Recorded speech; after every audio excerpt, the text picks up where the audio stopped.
الرحمن الرحیم نحمده ونصلی علی رسولہ الکریم۔ جناب اسپیکر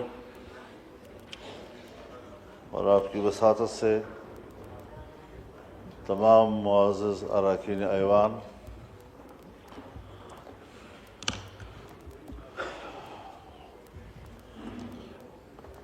ہر چند کے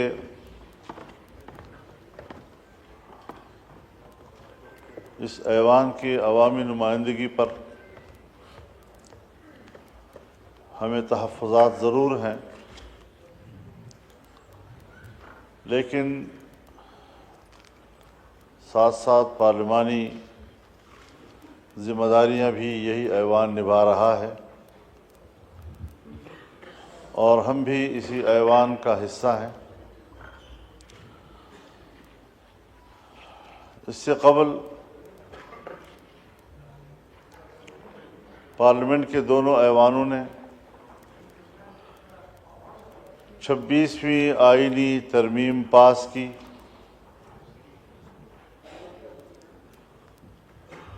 اور یوں سمجھیے کہ وہ ایک اتفاق رائے کے ساتھ تھا، اگرچہ ہماری بڑی اپوزیشن پارٹی نے اس سے لا تعلقی ظاہر کی،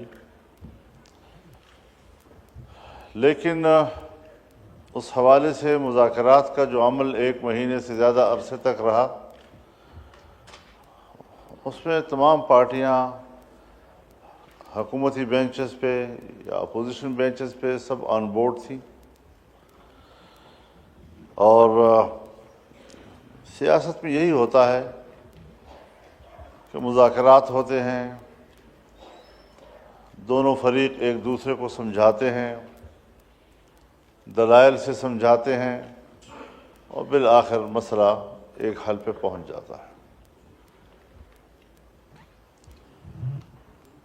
اسی میں جناب اسپیکر دینی مدارس کے حوالے سے ایک بل بھی تھا، اور میں اس حوالے سے کچھ ہسٹری آپ کے سامنے بھی، ایوان کے سامنے بھی رکھنا چاہتا ہوں۔ 2004 میں حکومت اور دینی مدارس کے درمیان مذاکرات ہوئے۔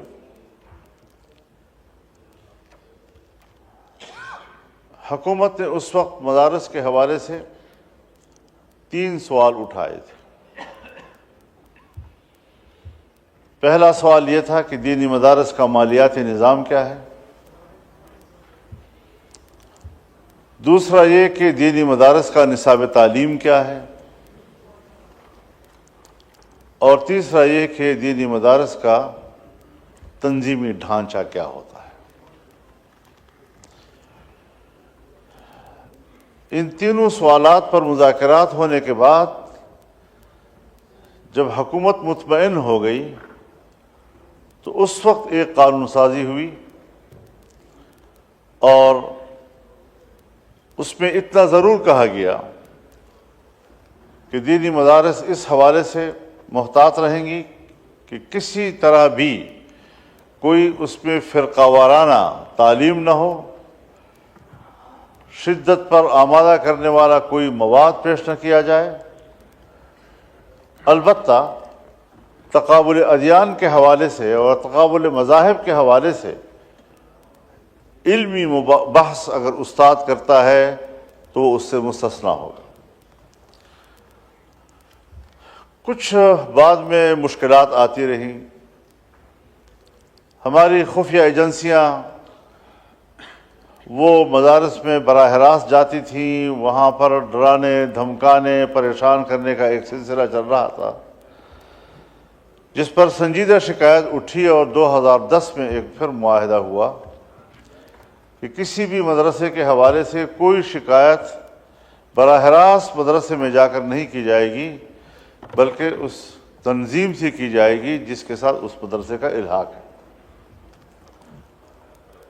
تو ہمارے نزدیک تو معاملات طے تھے۔ پھر اس کے بعد 18ویں ترمیم پاس ہوئی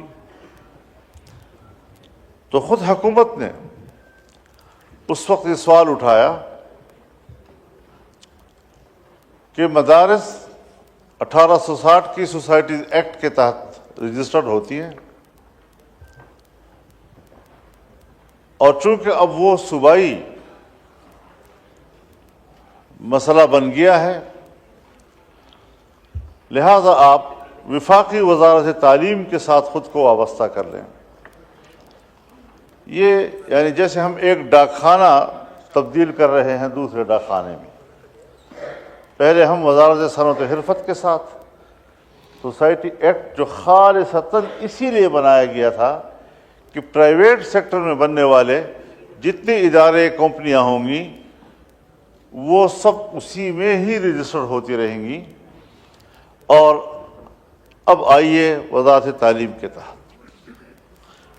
وزارت تعلیم میں بھی صرف آپ اس نسبت سے منسلک ہو کر رجسٹریشن کرائیں گے، اور جہاں صوبوں میں دفتر ہوں گے وزارت تعلیم کے، وہاں لوگ جا کر وہ رجسٹریشن کارڈ لے لیں۔ اس پر بات چیت ہوتی رہی، لیکن وہ ایکٹ نہیں بنا، وہ محض ایک معاہدہ تھا، اور وہ معاہدہ 3 باتوں پر مشتمل تھا۔ اس میں پہلی بات یہ تھی کہ دینی مدارس جن کی رجسٹریشن ہو چکی ہے وہ برقرار رکھی جائے گی، نئے مدارس کے رجسٹریشن پر حکومت تعاون کرے گی۔ دوسری بات یہ کہ دینی مدارس کے بینک اکاؤنٹس کھول دیے جائیں گے، اور تیسری بات یہ کہ غیر ملکی طلباء جن پر پابندی ہے کہ وہ پاکستان میں تعلیم حاصل کریں، ان کو تعلیم حاصل کرنے کی اجازت ہوگی، اور 9 سال تک ان کو 9 سال کا ویزا دیا جائے گا۔ اس میں جو بعد میں ایجوکیشن ایک بورڈ بنا، اس کے تحت 12 مراکز بنائے گئے، یہ سب بات کے ایگزیکٹو آرڈرز ہیں، اس کا اس معاہدے سے کوئی تعلق نہیں۔ آج اگر کوئی اس کی بات کرتا ہے تو یہ پس از مرگ واویلا کی بات ہے۔ وہ معاہدہ حکومت کی طرف سے ٹوٹ چکا تھا کہ آج تک تنظیمات مدارس دینیہ سے وابستہ نہ تو کسی مدرسے کی رجسٹریشن ہو سکی ہے، نہ ہی کسی مدرسے کا اکاؤنٹ کھل سکا ہے، نہ ہی اس مدرسے کے لیے آج تک کسی ایک طالب علم کو ویزا دیا گیا ہے۔ ہاں، بعد میں کسی کے فیض سے مدارس توڑ دیے گئے۔ اب تک یہی 5 تنظیمیں تھیں، 5 بورڈز تھیں۔ اس کے بعد پتہ نہیں 20-25 بنا دی گئی، جس کا نہ 2004 کے حوالے سے کوئی کردار، نہ 2010 کے معاہدے سے کوئی کردار، اور نہ ہی اس کا کوئی ابھی جو ہماری قانون سازی ہو رہی تھی اس سے کوئی تعلق۔ الیکشن سے پہلے جو پی ڈی ایم کی حکومت تھی تو میں نے جناب وزیر اعظم کی خدمت میں عرض کیا میاں شہباز شریف صاحب سے کہ یہ ایک مسئلہ ہے، الجھا ہوا ہے، اس کو پورا کریں۔ انہوں نے حامی بھری، بات چیت ہوئی، تنظیمات مدارس کے تمام قائدین کو بلایا گیا، ان کی مشاورت و مشارکت کے ساتھ اصول طے ہوئے اور ہم نے اپنے موقف میں لچک دکھائی کہ ہمیں اعتماد میں لیے بغیر، ہم سے اجازت لیے بغیر آپ نے ہمارے تنظیموں کو توڑا، اور وہ تنظیمیں کہ جن کو ہم نے تسلیم نہیں کیا سو مدارس آزاد ہوں گے، چاہے ادھر رجسٹریشن کرائیں چاہے سوسائٹی ایکٹ کے تحت کرائیں۔ ہم نے لچک دکھائی اس میں، اور اس پر جناب وزیر قانون جناب تارڑ صاحب ان کی طرف سے ڈرافٹ بنا، اور جس طرح معاہدہ ہوا تھا اسی کے مطابق ایک ڈرافٹ آیا اور یہاں ایوان میں پیش ہوا۔ اس ایوان میں اس کی پہلی خواندگی ہوئی، اور جب دوسری خواندگی شکوار ہو رہی تھی تو پتہ نہیں کہاں سے کیا ہدایات آتی گئیں کہ دوران قانون سازی اس قانون سازی میں تبدیلیاں لائی گئیں، اور پھر ہم نے کہا کہ ہم اس قانون سازی کا حصہ نہیں بنیں گے۔ یہ اس معاہدے، اس کمٹمنٹ جو ہمارے باہمی اتفاق رائے سے ہوا تھا اس کا ضد ہے۔ معاملہ کٹھائی میں پڑ گیا۔ اب اس ایوان کے اندر جس وقت 26ویں ترمیم پر بات ہو رہی تھی تو ہم نے اس میں کہا کہ بھئی وہ ایک چیز، ایک مرحوم بل، ایک معصوم بل اس سے پہلے جس پر اتفاق ہوا اور جس کا یہاں قتل کیا گیا، آئیے اس کو بھی لے آئے۔ جناب اسپیکر، ہم نے یہ نہیں کہا ہے کہ آپ ان مدارس کو اس بل سے نکال دیں، یہ بات میں واضح کر دوں، لیکن ڈرافٹ جو پاس ہوا ہے، بل جو پاس ہوا ہے یہاں سے، اس میں ان وزارت تعلیم کے تحت رجسٹر مدارس کا کوئی تذکرہ نہیں ہے، اور یہ ڈرافٹ ہم نے نہیں بنایا، یہ حکومت کی طرف سے آیا۔ سو ہم نے اس کو بھی قبول کیا تھا، اس پر بھی چونکہ ہمارا کوئی اعتراض تو نہیں تھا، لیکن ہم نے قبول کیا اور پاس ہو گیا۔ جناب اسپیکر، بہتر ہوتا اگر آج اس وقت یہاں ایاز صادق صاحب موجود ہوتے تو ذرا میں ان کے روبرو عرض کرتا۔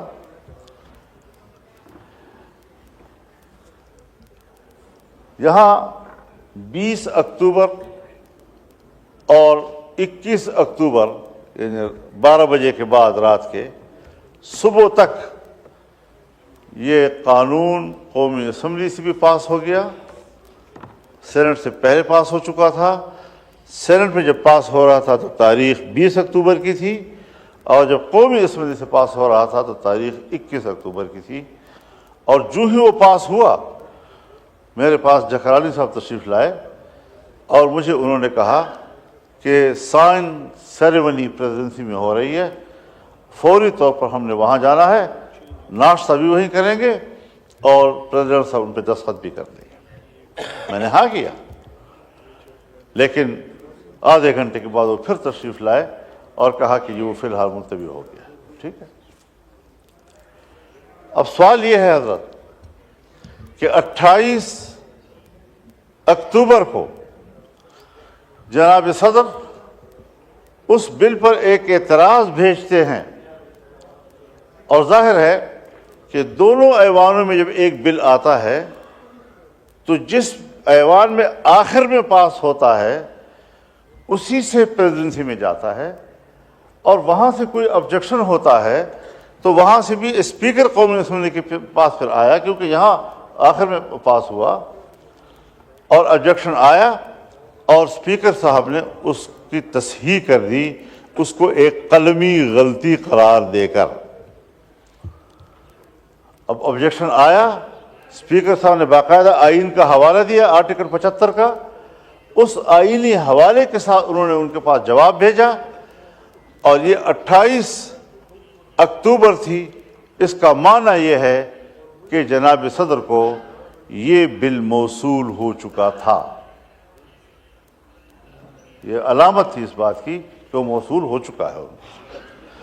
اسپیکر صاحب کی طرف سے جواب چلا گیا اور کہا کہ میں آرٹیکل 75 کے تحت اس کی اصلاح کر رہا ہوں اور کر دی ہے، دستخط کر کے بھیج دیے، اور سینٹ کی طرف سے بھی مجھے یہ اطلاع ملی کہ وہاں سے بھی انہوں نے جو چیئرمین سینٹ تھے اس وقت، انہوں نے اس کو ہاں کر دیا اور معاملہ ختم ہو گیا۔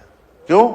اس لیے ختم ہوا کہ جناب صدر نے اس پر کسی قسم کا دوبارہ اعتراض نہیں کیا، اس پر اپنی رائے پہ زور نہیں دیا، اسے پریس نہیں کیا، اور جب انہوں نے تسلیم کر لیا اور قبول ہو گیا تو اٹ مینس کہ ان کو ایک اعتراض کا حق حاصل ہے، دوسرے اعتراض کا حق پریزیڈنسی کو حاصل نہیں ہے۔ اور اگر پہلی مرتبہ پاس ہو جائے تو پہلی مرتبہ پاس ہو کر کتنی دنوں میں صدر دستخط کرے گا؟ بظاہر آئین اس حوالے سے خاموش ہے، بظاہر آئین اس حوالے سے خاموش ہے، لیکن چونکہ صدر جناب عارف علوی صاحب کے وقت میں ایک بل یہاں سے گیا، انہوں نے اس پر 10 دن کے اندر دستخط نہ کیے تو یہاں پر ایکٹ پاس کیا گیا، اس کا نوٹیفیکیشن کر دیا گیا۔ سو اگر آئین کا پہلا حصہ وہ خاموش ہے اس حوالے سے، لیکن نظیر قائم ہو گئی، اور اس نظیر کے تحت آج ہم کہہ سکتے ہیں کہ صدر کا وہ اعتراض ویلڈ تھا اور اس کا جواب ہو چکا، اب اس کے پاس دوسرے اعتراض کا کوئی آئینی استحقاق حاصل نہیں ہے۔ لیکن انہوں نے بعد میں کوئی 13 نومبر کو، یعنی 20 اکتوبر کے بعد یا 21 اکتوبر کے بعد 13 نومبر، جس میں 10 دن گزر چکے، یہاں پر آئین صراحت کے ساتھ کہتا ہے کہ اگر 10 دن کے اندر وہ دستخط نہیں کرتے تو پھر وہ ایکٹ بن جائے۔ ہماری قطعی رائے یہ ہے، اور اس پر تمام تنظیمات مدارس نے کل اجلاس کیا اور متفقہ موقف تمام معلومات اور میٹیریل کی بنیاد پر انہوں نے طے کیا کہ یہ ایکٹ بن چکا ہے۔ اور جناب اسپیکر سردار ایاز صادق صاحب، انہوں نے ایک ٹی وی انٹرویو میں یہ الفاظ استعمال کیے کہ ہماری کتابوں کے مطابق تو یہ ایکٹ بن چکا ہے۔ سوال یہ ہے کہ یہ باتیں کرنا کہ جی وہ بھی تو مدارس ہیں، وہ بھی تو مدارس ہیں، تو تھوڑی سی تبدیلی اگر کر دی جائے تو وہی گنجائش جو پہلے نکالی گئی تھی سو اب بھی نکال لی جائے، ہمیں اس پر کوئی اعتراض نہیں ہے۔ لیکن بحث اس پہ نہیں ہے، بحث اس پر ہے کہ ایکٹ بن چکا ہے اور اس کا گزٹ نوٹیفیکیشن کیوں نہیں ہو رہا ہے؟ یہ کیا نظیر قائم کی جا رہی ہے؟ اگر آج ہم نے اس پہ ترمیم پر گفتگو کی، اسے ایکٹ تسلیم نہ کرتے ہوئے اس پہ ترمیم شامل کر کے دوبارہ پارلیمنٹ کے سامنے پیش کی یا جوائنٹ سیشن بلایا، یہ آئین کی بھی خلاف ورزی ہوگی اور ایک ایسی غلط نظیر قائم کریں گے آپ کہ آنے والے وقتوں میں ہر پاکستانی کے لیے، ہر پارلیمنٹ کے لیے، ہر حکومت کے لیے ایک مشکل چلی آتی رہے گی اور اس دستخط کی کوئی اہمیت نہیں ہوں گے۔ لہذا ہم ایوان کا استحقاق، آئین کا استحقاق، اس کی جنگ لڑ رہے ہیں، اور ایوان صدر سے ہماری یہ شکایت ہے کہ آپ کا وہ جو دوسرا اعتراض ہے وہ آئینی لحاظ سے بھی ٹھیک نہیں ہے، چاہے ہمارے نذیر تارڑ صاحب جو ہیں اس بارے میں بڑے مشتاق ہیں، کوئی نہ کوئی تعویل اب بنا کر پیش کر دیں گے، سو یہ تعویلیں نہیں چلیں گی۔ اب ہم بھی اسی مدرسے سے پڑھے ہوئے ہیں، میں نے بھی اسی مدرسے، اسی ہاؤس کے اندر 40 سال گزارے ہیں۔ آپ مجھ سے جونیئر ہیں، آپ قانون پڑھے ہوئے ہیں، لیکن آپ پڑھے ہوئے ہیں، میں قانون کا طالب علم ہوں۔ عدالت قانون کے مطابق فیصلے دیتی ہے، لیکن اس قانون کے مطابق جو یہاں سے ہم بنا کر بھیجتے ہیں۔ ہم قانون ساز ہیں، ہم آئین کو کھلواڑ نہیں بنانے دینا چاہتے۔ اب اس حوالے سے ہمارے اس مطالبے کو تسلیم کیا جائے. یہ متفقہ چیز ہے جناب اسپیکر. اگر آپ کی توجہ ہو اسپیکر صاحب، اگر آپ کی توجہ ہو، میں عرض کر دینا چاہتا ہوں کہ 26ویں ترمیم پر 1 مہینے سے زیادہ ڈیبیٹ ہوتی رہی اور بالآخر ہم ایک اتفاق رائے پر پہنچے. 56 کلازز پر مشتمل پہلا ابتدائی ڈرافٹ، جس پر مذاکرات کے نتیجے میں حکومت 34 شقوں سے دستبردار ہوئی. 22 شقوں پر وہ آیا اور پھر ہم نے اس میں 5 ترامیم پیش کی جو 27 شقوں کی شکل اختیار کر گیا. یہ سب اس کے لیے میں خود کراچی بھی گیا ہوں، بلاول ہاؤس بھی گیا ہوں. 5 گھنٹے ہم نے وہاں مذاکرات کیے ہیں. یہی دینی مدارس کا بل وہاں ڈسکس ہوا ہے. اگلے روز ہم لاہور آئے ہیں اور میاں نواز شریف صاحب کے گھر پہ 5 گھنٹے ہم بیٹھے رہے ہیں. اس حوالے سے تفصیلی گفتگو ہوتی رہی ہے. ایک اتفاق رائے پایا گیا اور وہاں سے آ کر میں نے اپنے پی ٹی آئی کے دوستوں کو اعتماد میں لیا کہ یہ ہے ساری صورتحال اور یہ ہم وہاں سے کر کے آئے. ہم نے پارلیمنٹ کے ایک ممبر کو بھی اس تمام پیش رفت سے غافل نہیں رکھا، لا تعلق نہیں رکھا، بے خبر نہیں رکھا. اب مدارس کو کس چیز کی گناہ دی جا رہی ہے، سزا دی جا رہی ہے؟ ایک اتفاق رائے پارلیمنٹ کا ہوا ہے. اب صاحب کہتے ہیں کہ صاحب IMF اور فلاں فلاں وہ پاکستان کے ساتھ تعاون چھوڑ دیں گے، اس کی مدد نہیں کریں گے، ناراض ہو جائیں گے. یہ راز تو آج ہم پر کھلا ہے کہ ہماری قانون سازیاں کیا ان کی ہدایات کے مطابق ہوں گی اور ان کی رضامندی سے وابستہ ہوں گی؟ کیا ہم آزاد ملک نہیں ہیں؟ اور اگر آزاد نہیں ہیں تو کہہ دیا جائے کہ ہم واقعتاً غلام ہیں، پھر ہم جانیں اور غلامی جانیں کس طرح پاکستان پر آپ غلامی مسلط کرتے ہیں. لیکن یہ افسوسناک باتیں ہیں. اگر امریکہ کے کانگریس میں یا وہاں کی کسی ایوان میں ایک ممبر قرارداد پیش کرتا ہے اور وہ قرارداد یا عمران خان کی رہائی کے لیے ہے یا پی ٹی آئی کے حق میں جاتا ہے، تو آپ یہاں قرارداد پاس کرتے ہیں کہ امریکہ کو پاکستان کے داخلی معاملات میں دخل دینے کا حق حاصل نہیں ہے. یہ پاکستان کے معاملات میں دخل دینا، اس کا تعلق صرف عمران خان اور پی ٹی آئی کے ساتھ ہے؟ کیا ہمارے اس آئین اور پارلیمنٹ کے ساتھ نہیں ہے؟ کیا ہمارے قانون سازی کے ساتھ نہیں ہے؟ کہ ہمیں حوالہ دیا جا رہا ہے اس بات کا کہ صاحب FATF ناراض ہو جائے گا، IMF ناراض ہو جائے گا، فلانا ناراض ہو جائے گا. یہ تعویلات کیسے ہم قبول کریں گے اور یہ کیسے ہمارے لیے دلیل بنیں گی؟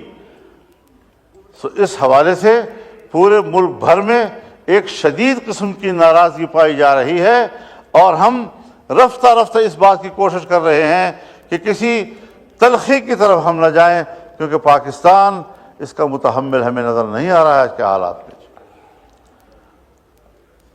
دینی جماعتیں آپ سے تعاون کر رہی ہیں. یہ 2001 نہیں ہے، یہ 9/11 کا سال نہیں ہے، یہ اس کے بعد کوئی 4 یا 5 سالوں کا مسئلہ نہیں ہے. دینی مدارس نے 23-24 سال ثابت کر دکھایا ہے کہ ہم پاکستان کے ساتھ کھڑے ہیں، ہم آئین کے ساتھ کھڑے ہیں، ہم جمہوریت کے ساتھ کھڑے ہیں، ہم قانون کے ساتھ کھڑے ہیں. پھر ان کا امتحان کس بات پہ لیا جا رہا ہے؟ تو پھر صاف ظاہر ہے کہ ہمیں تکلیف ہے اس بات سے کہ ملک میں مذہب کی تعلیم کیوں ہے، اس کے لیے مختلف ادارے کیوں ہیں، قرآن و حدیث اور فقہ پڑھانے کے لیے ہم نے مدارس کیوں قائم کیے ہیں. یہ بات تو پھر آج کی نہیں ہے. جب علی گڑھ مدرسہ قائم ہوا اور اس کے نصاب سے لارڈ میکالے نے اس وقت قرآن نکال دیا، حدیث نکال دی، فقہ نکال دی، عربی زبان نکال دی، فارسی زبان نکال دی جو یہاں کی سرکاری زبان ہوا کرتی تھی، سب نکالنے کے بعد اس کے مقابلے میں مدرسہ بنا جس نے انہی علوم کو تحفظ دیا جس کو انگریز اپنے ساتھ نکال دیا. اور ہمیں جدید علوم سے کوئی ایسا نہیں.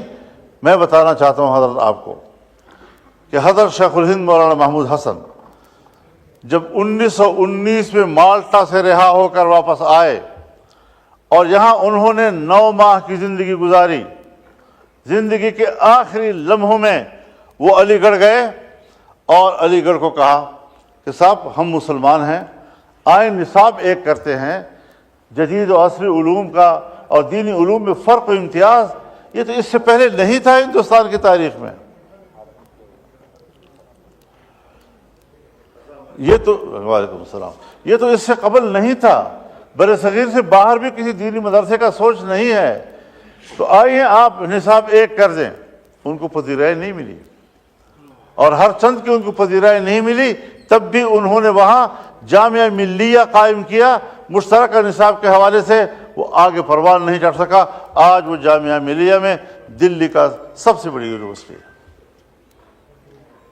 پاکستان بن گیا۔ پاکستان بننے کے بعد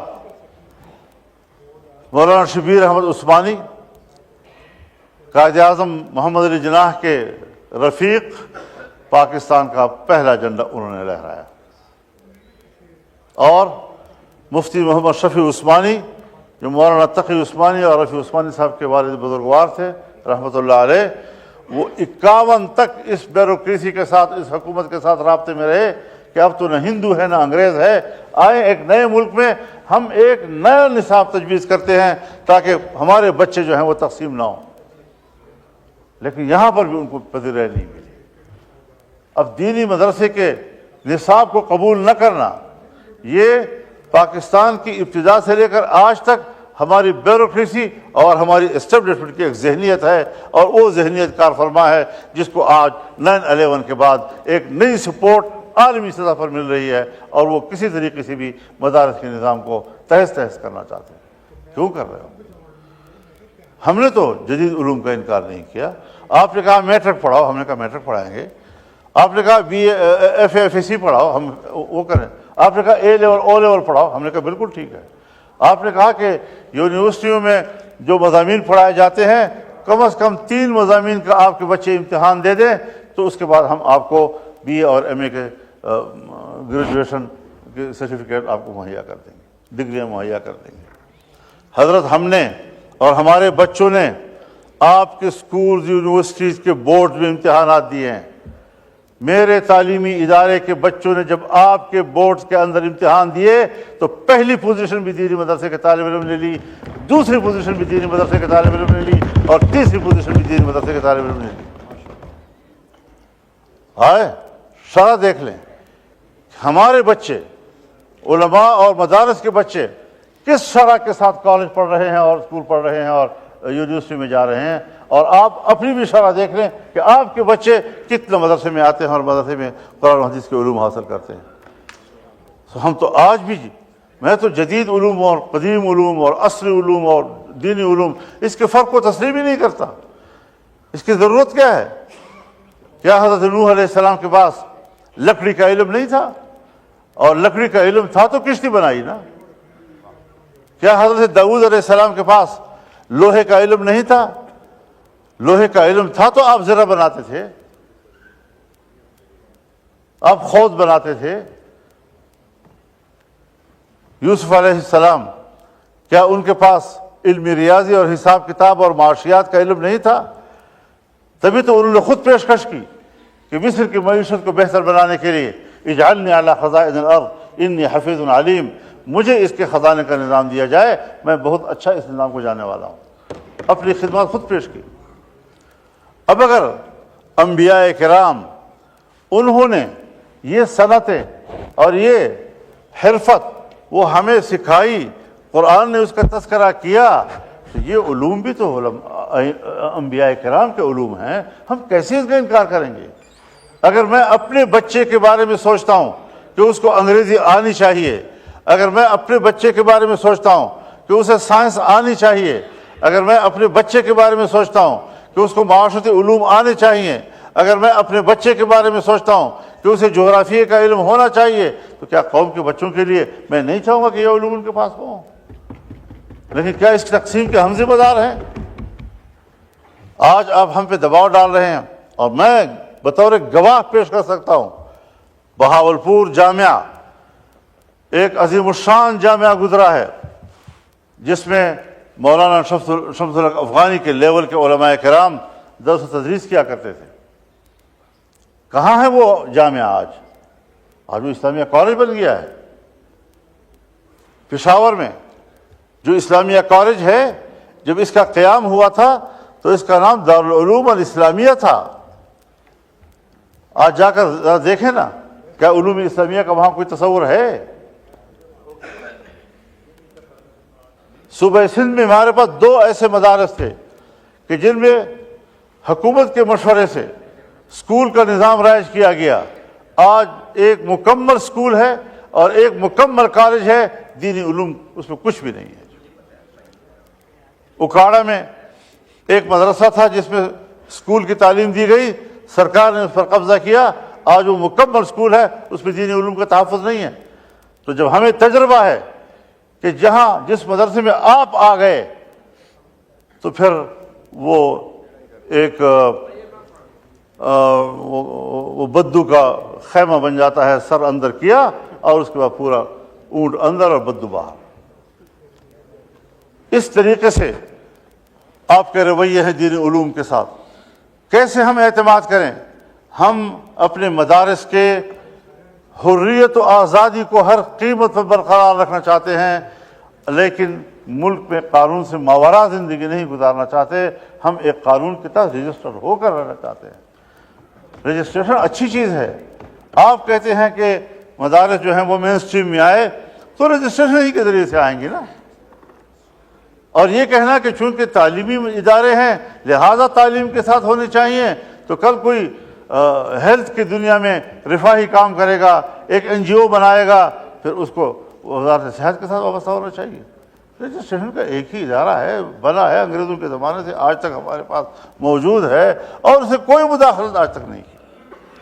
لیکن اگر ہم ایک باقاعدہ ڈائریکٹریٹ جنرل فار مذہبی تعلیم، اس کا ایک ڈائریکٹریٹ بناتے ہیں، ایگزیکٹو آرڈر کے تحت بناتے ہیں، اس کا معنی یہ ہے کہ یہ رجسٹریشن وزارت تعلیم سے محض منسلک نہیں ہوگی، محض داخانہ نہیں ہوگا، بلکہ دینی مدارس کے اندر مداخلات کا راستہ بھی آپ نکال رہے ہیں۔ اب آپ اگر زور دیتے ہیں محض ایک ایگزیکٹو آرڈر پہ، اگر آپ زور دے رہے ہیں محض ایک معاہدے پہ جس کی خلاف ورزی خود حکومت آج تک کر چکی ہے، اور اس کے لیے آپ وہ جو مسلمہ دینی مدارس ہیں اور مسلمہ تسلیم شدہ دینی مدارس ہیں، مسلمہ بورڈز ہیں ان کے، آپ ان کے نظام کو خراب کر رہے ہیں، رجسٹریشن کی نہیں ہونے دے رہے، تو یہ تو نہیں ہو سکتا کہ آپ رجسٹریشن نہیں کریں گے تو مدرسہ ختم ہو جائے گا۔ میں ایوان میں کہنا چاہتا ہوں، آپ آج نہیں 100 سال تک بھی رجسٹریشن نہ کریں اور نہ کریں، خدا کی قسم دینی مدرسہ زندہ رہے گا، برقرار رہے گا انشاءاللہ۔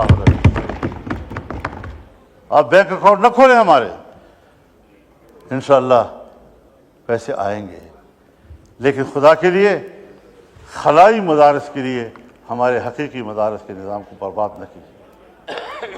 ہم نے ایوان سے اجازت لی ہے، ہم نے پارلیمنٹ سے اجازت لی ہے، اس کو ایکٹ بن چکا ہے، اس کے بعد نوٹیفیکیشن کیوں نہیں ہو رہا اس کا؟